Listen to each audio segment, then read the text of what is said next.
Je vous souhaite bien aimer la bienvenue à cette section de GPS Ministère International, la version française à partir de 17h30. Je bénis le Seigneur qui a permis que vous soyez là. Alléluia. Gloire à son saint nom. Saint-Esprit, nous t'invitons, viens et mets toi-même ta parole dans ma bouche. Bien-aimés, nous allons continuer aujourd'hui avec l'évangile de Jean au chapitre 6 à partir du verset 22. Nous avons parcouru l'évangile de Jean jusqu'à présent et aujourd'hui nous continuons avec le verset du verset 22 au verset 40 à peu près du chapitre 6. Bien-aimés, dans les textes précédents, nous avons vu où Jésus a nourri 5000 personnes avec deux poissons et 5 pains. Et ensuite, Jésus s'est retiré puisque ces personnes ont voulu faire de lui leur roi par force. Jésus, aussi humble qu'il est, s'est retiré subitement. Et après, bien-aimés, cette partie, nous avons vu que les disciples sont rentrés dans un bateau et essayaient d'arriver à l'autre rive. Et en plein milieu de leur parcours, il y a eu des vagues hautes et il y a eu de l'orage. Et subitement, ils ont vu Jésus marcher sur l'eau. Et bien aimé, au moment où ils ont su que c'était Jésus, ils ont pensé le prendre avec eux dans le bateau et tout de suite, ils étaient à l'autre rive. Bien aimé, nous avons appris dans cette partie du texte qu'avec Jésus dans notre vie, avec Jésus avec nous, comment dirais-je, l'objectif est rapidement atteint. Jésus est comme un accélérateur pour nous, bien-aimés. Jésus est comme un stimulateur, il est comme un catalyseur avec lequel dans notre vie, tout arrive à bon port, bien-aimés. Alléluia. Et le texte d'aujourd'hui nous parle, bien-aimés, de la partie où le peuple qui l'a nourri, les hommes qui l'a nourri, bien-aimés, se sont rendus compte que les disciples n'étaient plus là et que Jésus n'était plus là. Alors, ils ont décidé de le suivre, d'aller à l'autre bord. Il y avait des bateaux, il n'y avait plus de bateaux, mais il y en a d'autres qui sont arrivés de Tibériade. C'est ainsi qu'ils sont rentrés dans ce bateau et ils sont arrivés à l'autre bord. Dans le thème de Jean chapitre 6, du verset 22 au 40 à peu près, nous parle du fait que les hommes cherchent Jésus à cause du pain. Les hommes cherchent Jésus-Christ à cause du pain. Mais Jésus ici les appelle à recevoir le pain éternel, à recevoir le pain qui ne périt pas, bien-aimé. Alléluia. Donc, après que la multitude, après la multiplication des pains, bien-aimés, la foule cherche Jésus. Et elle cherche parce qu'elle a vu le miracle de la multiplication dans ce cas. Et veut davantage du pain. Il voulait davantage du pain. Alléluia. Mais Jésus interroge leur désir. Il interroge la motivation. Il interroge la raison pour laquelle ces personnes le suivaient. Et qu'est-ce qu'il leur dit, bien-aimés? Il leur dit, vous me cherchez non parce que vous avez vu des signes, mais parce que vous avez mangé des pains et que vous avez été rassasiés. Jean 6, 26. Alléluia. Donc Jésus précise, voyant le cœur de ces personnes, la Bible dit que Dieu regarde au cœur. Voyant le cœur de ces personnes, voyant la motivation, la raison pour laquelle ces personnes les suivent, Jésus, aussi véridique qu'il est, leur fait savoir que vous me cherchez à cause du pain, parce que vous avez mangé et avez été rassasiés. Et bien aimé, en le faisant, il détourne leur regard du périssable, du pain qui périt. Il essaie de leur faire comprendre, bien aimé, qu'il est le pain qui ne périt pas, qu'il donne le pain qui ne périt pas. Alléluia. Il est conduit ainsi vers à chercher plutôt la vie éternelle. à chercher plutôt la vie éternelle. Donc, premièrement, nous voyons ici la motivation, la fausse motivation.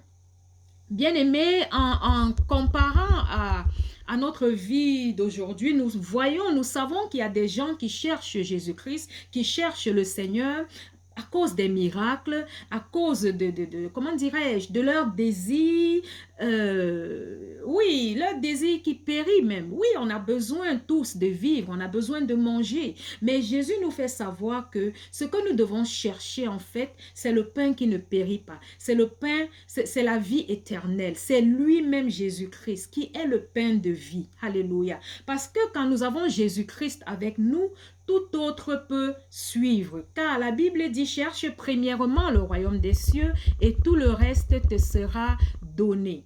Donc, sans Jésus-Christ, tu peux beau avoir du pain, mais le pain que tu manges, le lendemain, tu vas aux toilettes, le pain n'est plus. Mais avec Jésus-Christ dans ta vie, il est éternellement, tu as la vie éternelle. Lui en tant que le créateur de toutes choses, le pourvoyeur bien-aimé, tant que tu l'as dans ta vie, tu peux avoir du pain tous les jours de ta vie. C'est ce que Jésus veut nous faire comprendre, qu'on ne doit pas le chercher pour le pain qui périt, qu'on ne doit pas le chercher parce qu'on a mangé, on a été rassasié et on vient pour avoir la suite. On ne doit pas le chercher, alléluia, pour des choses qui périssent. Pour des choses qui périssent. Dans Matthieu 4, bien aimé, nous pouvons voir la confirmation, le verset qui dit « L'homme ne vivra pas de pain seulement, l'homme ne vivra pas de pain seulement, mais de toute parole qui sort de la bouche de Dieu. » Parole du Seigneur. L'homme ne vivrait pas du pain seulement, mais de toute parole qui sort de la bouche de Dieu. Bien aimé, Jean 4,14 nous fait savoir que celui qui boira de l'eau que je donne, que je lui donnerai, n'aura jamais plus soif. C'est le Seigneur qui parle. Celui qui boira de l'eau que le Seigneur Jésus-Christ donne n'aura plus jamais soif. De la même manière, celui qui mange du pain que le Seigneur Jésus-Christ donne n'aura plus jamais faim. Alléluia. Et le pain, nous allons voir dans les lignes qui suivent que Jésus-Christ leur fait savoir qu'il est le pain de vie. Qu'il est le pain de vie. Alléluia. Donc celui qui mange du pain que Jésus donne n'aura plus jamais faim. Alléluia. Car il est le Créateur. Et c'est en l'acceptant dans nos vies, c'est en lui donnant la possibilité de venir. Alléluia, être notre Seigneur et notre Sauveur, que nous lui donnons la possibilité de s'occuper de nous, que nous lui donnons la possibilité d'œuvrer dans notre vie. Car la Bible dit que l'œuvre que le Seigneur a commencé avec toi, il le mènera jusqu'à sa fin. Alléluia. Et pour qu'il commence, bien-aimé, tu dois toi-même lui donner la possibilité d'entrer dans ta vie. Alléluia. D'entrer dans ta vie. Le message clé ici, c'est que Jésus dévoile les mauvaises motivations. Jésus dévoile les mauvaises motivations, car il a dit à ce monde que vous me cherchez parce que vous avez mangé et avez été rassasiés. Donc, il a dévoilé ainsi les motivations pour lesquelles ces personnes le suivaient. Alléluia. Et il veut nous faire comprendre ici que les vrais disciples ne cherchent pas seulement les dons, mais ils cherchent aussi le donateur. Bien-aimé, tu peux chercher Dieu pour telle ou telle chose. Oui, tu le reçois. Mais si tu ne cherches pas la personne qui donne la chose, il peut arriver des moments que tu n'aies pas ce que tu cherches parce que tu cherches au mauvais endroit. Donc, Jésus nous fait comprendre ici qu'il faut le chercher d'abord. Il faut chercher premièrement le royaume des cieux. Et tout le reste nous seront donnés par la suite. Alléluia. Donc, les vrais disciples de Dieu ici cherchent le donateur et non les dons. Parce que quand tu cherches le donateur, les dons suivent automatiquement. Il est la source de tout. Il a tout créé. Il est le rémunérateur de ceux qui le craignent. Sa parole est vraie. Donc avec Jésus-Christ dans nos vies, nous n'arrivons non seulement pas à l'autre bord comme les disciples l'ont fait, malgré que les disciples avaient quitté l'endroit où ils ont multiplié, où les 5000 hommes ont été nourris, ils avaient quitté sans chercher Jésus, sans prendre Jésus avec eux. Sans dire à Jésus qu'ils sont en train de partir. Ça peut nous arriver, bien-aimés, dans notre marche avec Jésus, de ne pas prier ou d'oublier de le mettre dans certains de nos plans ou d'oublier de l'invoquer afin qu'il nous guide, car il est la lumière dans les ténèbres, afin de l'appeler, afin qu'il soit notre roc, le roc sur lequel nous battons nos projets, le roc sur lequel nous battons, nous construisons nos familles, le roc sur lequel, bien-aimés, oh, nous sommes accrochés afin que quel que soit ce qui arrive, bien-aimés, que nous ne soyons pas emportés, nous ne soyons pas renversés. Donc Jésus veut nous faire comprendre que nous devons chercher qui il est. Nous devons le chercher, lui le donateur. Pas seulement les dons. Parce que les dons sont périssables. Les dons finissent, mais le donateur est éternel. C'est avec le donateur que nous avons éternellement. C'est avec le donateur que nous avons la vie éternelle. Alléluia.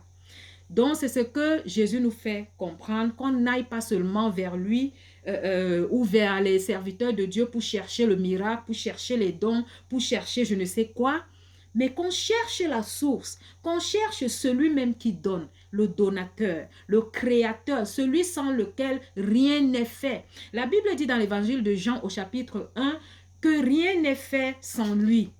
Rien n'est fait sans Jésus-Christ. Alléluia. Donc, deuxièmement, ici, nous voyons le pain périssable et le pain éternel.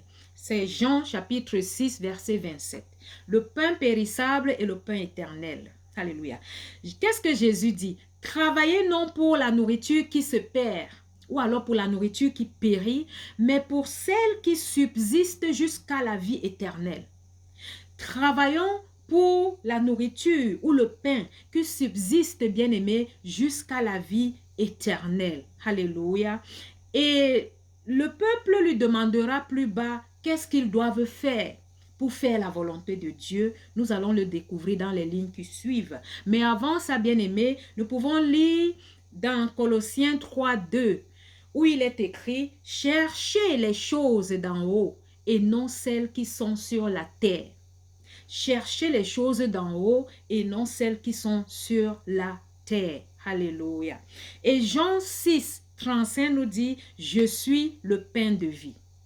Je suis le pain de vie. Quand le peuple lui ont demandé, Seigneur, donne-nous de ce pain-là.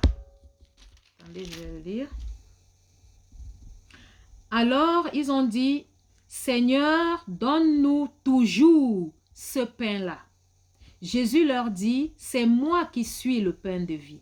Celui qui vient à moi n'aura jamais faim et celui qui met sa foi en moi n'aura jamais soif.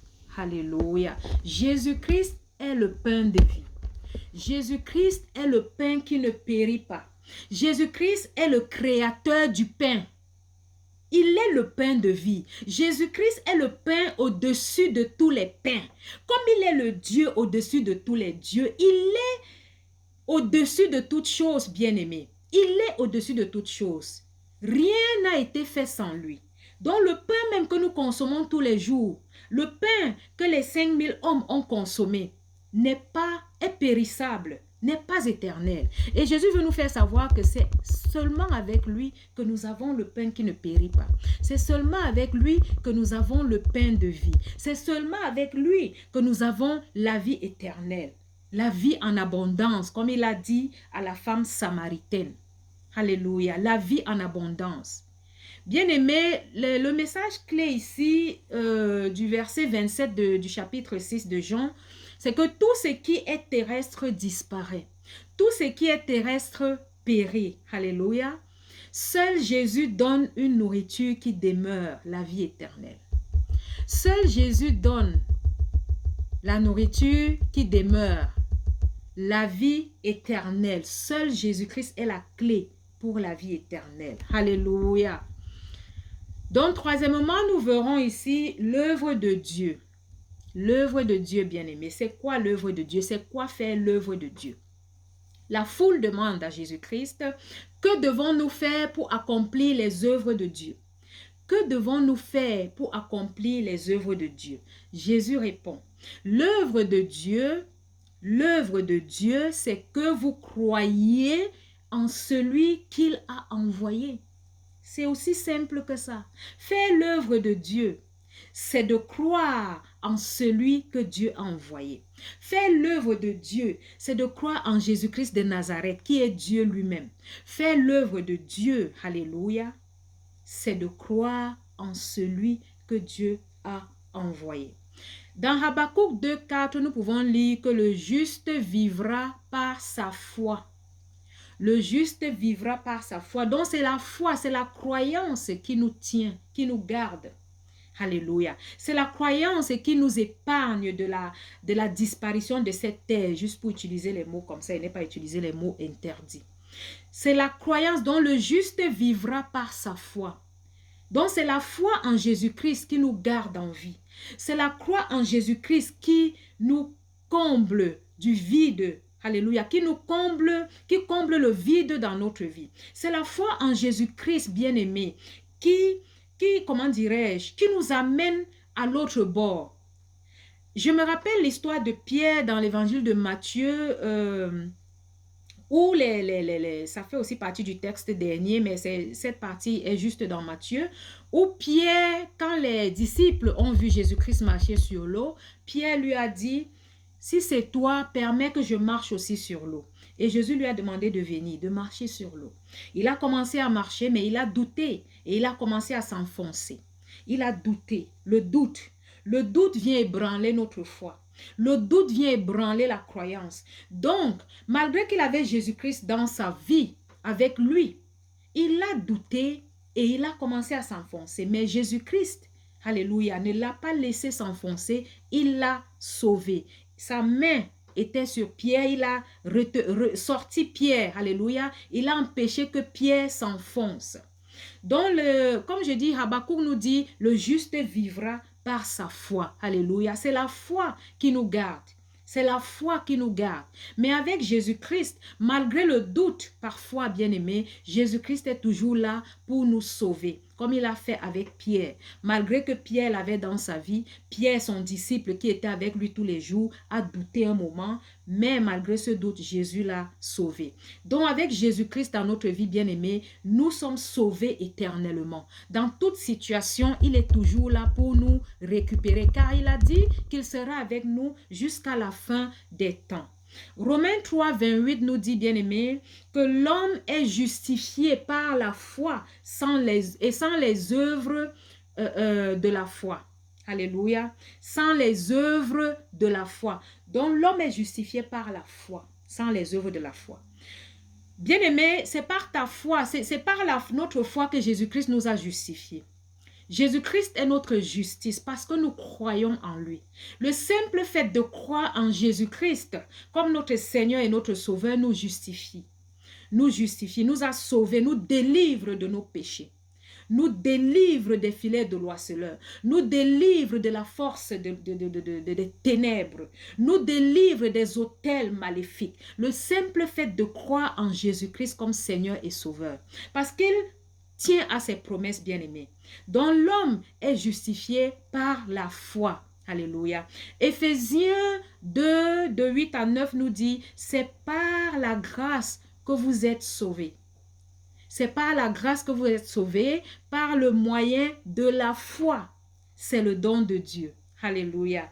Donc croire en Jésus-Christ, bien-aimé, permet que nous soyons sauvés. Permet que nous soyons sauvés et c'est par la foi, par cette croyance-là. Et c'est un don de Dieu. Nous ne pouvons pas avoir la foi de nous-mêmes si Dieu ne nous la met pas, ne met pas la foi en nous. Si Dieu ne stimule pas la foi en nous, si Dieu ne stimule pas la croyance en Jésus-Christ, nous ne pouvons pas de nous-mêmes. C'est un don de Dieu, c'est ce que dit Éphésiens. Et que c'est par la grâce que nous sommes sauvés. Mais maintenant, pour que Jésus-Christ ou Dieu stimule cette croyance en nous, stimule en foi en nous, qu'est-ce qu'il faut faire? Il faut juste l'inviter dans nos vies. Il faut juste lui dire, Seigneur, j'ai entendu que c'est par ton don, c'est par toi que je peux croire. Je veux croire. Je veux croire. Et il te visitera de la manière qu'il aura choisi. Quand il a parlé aux 5000 personnes qu'il a nourries, qui le suivaient encore, alléluia, il leur a dit, vous me suivez à cause du pain, de ce que vous avez. Vous ne me suivez pas à cause de ce que vous avez, mais vous me suivez parce que vous avez mangé et avez été rassasiés. Il leur a dit de suivre plutôt celui qui donne, mais pas ce qui est donné. Parce que c'est par celui qui donne qu'on a éternellement. Parce que là, dans ce cas, on est connecté à la source en fait. On est connecté à la source. Alléluia. Et bien aimé, la plus grande œuvre ici n'est pas une action, n'est pas ce que l'on fait, mais c'est la confiance, c'est la foi. Donc la foi est le fondement de la vie éternelle. La foi est le fondement ici de la durabilité même de ta vie. La foi est le fondement, comment dirais-je, de la bénédiction. C'est par la foi, bien-aimé, que tu es premièrement sauvé, justifié, délivré de toute chaîne, délivré de tout filet d'oiseleur, délivré même de toute maladie, délivré en fait, sauvé de tes péchés. C'est par la foi. Et comme je disais tantôt, il faut vouloir être sauvé parce que de nous-mêmes, on ne peut pas avoir cette foi. C'est Jésus-Christ, c'est Dieu qui met en nous, qui sème en nous cette foi. Mais pour l'avoir, il dit qu'il cogne à la porte. Celui qui entend sa voix ouvre et il viendra et soupera. Il viendra et vivra avec nous. Partout où nous irons, Jésus-Christ ira avec nous. Nous avons vu encore dans le texte dernier que ses disciples sont partis sans l'appeler, sans le prendre, sans le prendre avec eux dans le bateau. Mais Jésus, le bon berger qu'il est, le bon père qu'il est, se soucie toujours. Je crois même que Jésus savait qu'il devait avoir un danger en pleine mer, qu'il devait avoir un danger pendant leur parcours jusqu'à l'autre bord de la mer. Alors il les a suivis malgré qu'ils ont oublié ou alors négligé le fait de le prendre avec lui. Bien-aimé, du moment où nous avons invité Jésus dans notre vie, du moment où nous lui avons confié notre vie, il est avec nous, même quand nous oublions parfois, même quand nous ne nous rendons pas compte, il est toujours là. Alléluia. Donc il est venu à la rencontre de ses disciples en pleine mer et les a sauvés de ce danger, de cet orage. Alléluia. Il est toujours présent. Il est toujours présent, éternellement. Et avec lui, nous avons la vie éternelle, parce qu'il est lui-même éternel. Alléluia. Donc la plus grande œuvre n'est pas une action, c'est de croire, comme Jésus a répondu ici à ces hommes, c'est de croire en celui que Dieu a envoyé, c'est-à-dire de croire en Jésus-Christ. C'est ça faire la volonté de Dieu. Parce que si tu crois en Jésus-Christ, tout le reste automatiquement sera fait. Pas par ta force, mais par la force de l'Esprit Saint. Tout le reste sera fait. Mais crois-tu? Est-ce que tu as invité Jésus-Christ dans ta vie afin qu'il t'amène à croire en lui? Alléluia. Ce n'est pas de nous-mêmes que nous arrivons à la croyance.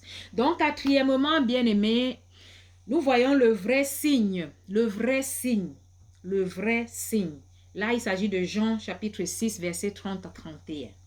Alors, la foule réclame un autre signe. La foule veut que Jésus fasse un autre signe. Il dit, comme la manne au désert, par exemple, comme la manne au désert. Mais Jésus précise, le vrai pain n'est pas la manne. Le vrai pain n'est pas la manne, c'est lui-même le vrai pain. C'est lui-même le vrai pain. C'est lui-même la source du pain, la source de la manne. Le pain qui ne périt pas, le pain de vie. C'est ce qui leur fait comprendre. Parce qu'ils ont voulu encore de Jésus un miracle. Pourtant, ils venaient de faire un miracle en multipliant deux poissons et 5 pains pour nourrir 5000 personnes. Et ça ne suffit pas. Le peuple, la foule voulait encore un autre miracle. Ils voulaient encore du pain. Jésus leur a fait savoir que le vrai pain n'est pas la manne, mais c'est lui-même, Jésus-Christ de Nazareth. Exode 16, 4 nous parle de la manne où Dieu a donné la manne du ciel. Mais Jésus nous fait savoir ici que le vrai pain n'est pas la manne, mais c'est lui-même Jésus-Christ, le pain de vie, le pain qui ne périt pas. Alléluia, la source même du pain, la source même de vie, la source de tout ce qu'il nous faut pour vivre, car il est la vie lui-même. Alléluia, gloire à Jésus. Gloire à Jésus. Apocalypse, non, Jean 6, 48 à 50 nous dit, je suis le pain de vie. C'est Jésus qui dit, je suis le pain de vie. Vos pères ont mangé la manne et sont morts, disons comme ça, et ont disparu. Vos pères ont mangé la manne et ont quitté cette terre, pour ne pas utiliser le mot. Celui qui mange de ce pain, celui qui mange de ce pain vivra éternellement.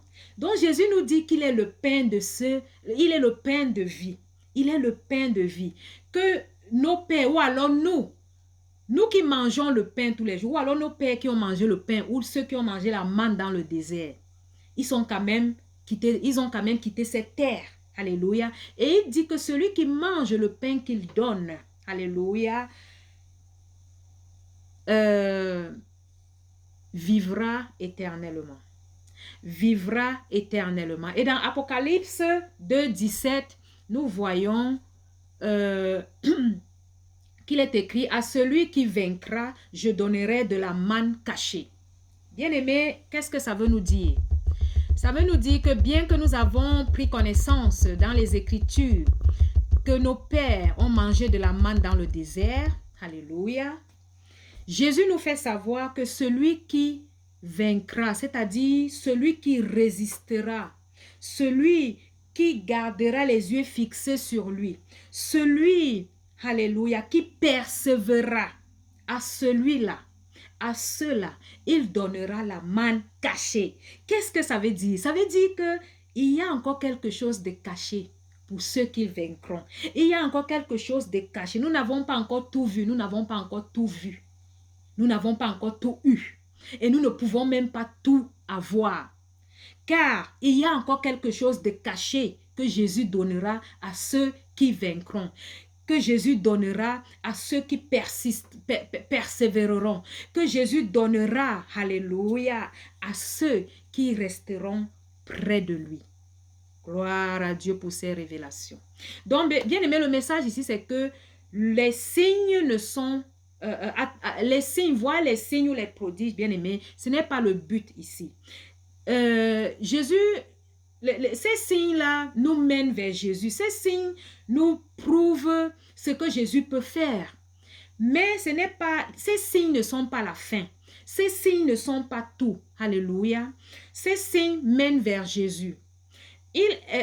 Jésus-Christ est ici le vrai pain. Le vrai pain descendu du ciel. Alléluia. Jésus-Christ est le vrai pain descendu du ciel. Le pain que quand l'on consomme, on ne périt pas. Le pain que quand l'on consomme, on a la vie éternelle. Le pain que quand l'on consomme, nous sommes délivrés, alléluia, de nos péchés. Le pain que quand l'on consomme, alléluia, nous sommes libres de toute chaîne, délivrés de tout filet de l'oiseleur. Parce qu'il est toujours là pour nous sortir. Il est toujours là pour veiller à ce que nous ne soyons pas engloutis, bien-aimés, par l'ennemi. Il est toujours là pour combattre nos combats. Car la Bible dit dans Exode 14, 14, je combats vos combats et vous vous reposez. Il est le même hier, aujourd'hui, éternellement. Il est Dieu. Au commencement était la parole était avec Dieu et la parole était Dieu. Rien n'a été fait sans elle. Rien n'a été fait sans elle. Donc, je reviens encore au texte aujourd'hui où Jésus fait savoir à ce peuple que le pain qui périt ou la manne n'est pas ce que l'on doit chercher. Nous devons chercher la source. Nous devons chercher le créateur du pain. Nous devons chercher la vie éternelle. Nous devons chercher le pain de vie qui est Jésus-Christ de Nazareth lui-même. Car rien n'a été fait sans lui.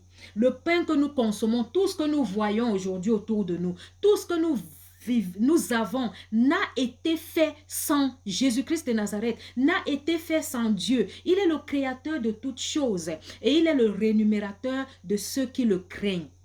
Il est le pourvoyeur. Mais donnons-lui la possibilité de pourvoir dans notre vie. Donnons-lui la possibilité de nous donner le pain qui ne périt pas. Donnons-lui la possibilité d'être notre source de vie, d'être notre source, alléluia, oh, qui ne tarit pas. Bien-aimé, Il est bien d'être avec le Seigneur Jésus-Christ. Il est bien d'être avec le Créateur de toutes choses. Au commencement était la parole était avec Dieu et la parole était Dieu. Alléluia.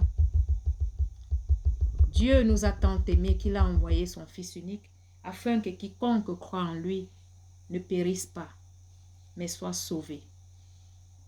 Bien-aimé, acceptes-tu cette parole? Shalom, Alou. Bien-aimé, acceptes-tu cette parole? Acceptes-tu Jésus-Christ dans ta vie? Donnes-tu la possibilité à Jésus de venir de venir régner dans ta vie? Nous avons vu tout au début de l'évangile de Jean, je crois au chapitre 3, où Jésus a dit à Nicodème que à moins que tu ne sois né de nouveau, tu ne peux pas avoir la vie éternelle. Donc la vie éternelle passe par la nouvelle naissance. Et la nouvelle naissance, bien aimé, et Nicodème lui avait demandé, est-ce que naître de nouveau veut dire aller encore renaître du ventre de nos parents? Il a dit non. Naître de nouveau veut dire être né d'esprit et d'eau. Être né d'esprit et d'eau. Alléluia. Et naître d'esprit veut dire que quand tu seras né, que le Saint-Esprit vient habiter en toi. Naître d'eau, bien aimé, c'est ici le baptême. Baptizo, le mot grec baptizo, c'est-à-dire être englouti, enfoncé dans l'eau et ressortir. Alléluia. Être enfoncé dans l'eau et ressortir, naître de nouveau. Donc, c'est ça l'explication de la nouvelle naissance par Jésus-Christ. J'ai fait déjà des vidéos dès le début avec ce thème. Donc, nous bénissons le Seigneur qui nous invite à le recevoir dans nos vies, qui nous invite, alléluia, à lui ouvrir nos portes, nos vies, tous les domaines de nos vies, qui nous invite à le prendre comme Seigneur Sauveur, alléluia, afin que nous ayons la vie éternelle, afin que nous ayons du pain qui ne périt pas, afin que nous soyons connectés à la source elle-même, la source de vie. La source de vie, afin que nous soyons connectés au Créateur, pas à ce qui a été créé comme le pain, ou alors comme des voitures, je ne sais pas quoi, mais au Créateur lui-même, car de lui est fait tout. Alléluia, à lui appartient l'or et l'argent. Bien aimé, même ce qui vient du monde des ténèbres a été créé par Dieu. Le monde des ténèbres a vole ce que le Seigneur Jésus, Dieu lui-même, a créé pour nous. Alléluia. Donc, accrochons-nous à la source, accrochons-nous, alléluia, à l'amour inconditionnel qu'est Jésus-Christ de Nazareth. Accrochons-nous à la source de vie. Béni soit l'Éternel qui a permis que vous soyez là. Je rends grâce à Dieu pour les moments que vous avez passés ici. Que lui-même veille sur vous. Alléluia. Qu'il vous garde, que ses anges campent autour de nous, que votre semaine soit une semaine exceptionnelle. Alléluia. Que sa main soit sur vous. Que sa main soit sur vous. Que sa main soit sur vous. Au nom précieux de Jésus-Christ de Nazareth. Merci Seigneur pour ta grâce et ta faveur. Merci pour tout ce que tu fais. Nous te rendons grâce pour ce moment et t'élevons au nom puissant de Jésus-Christ de Nazareth. Amen, amen, amen.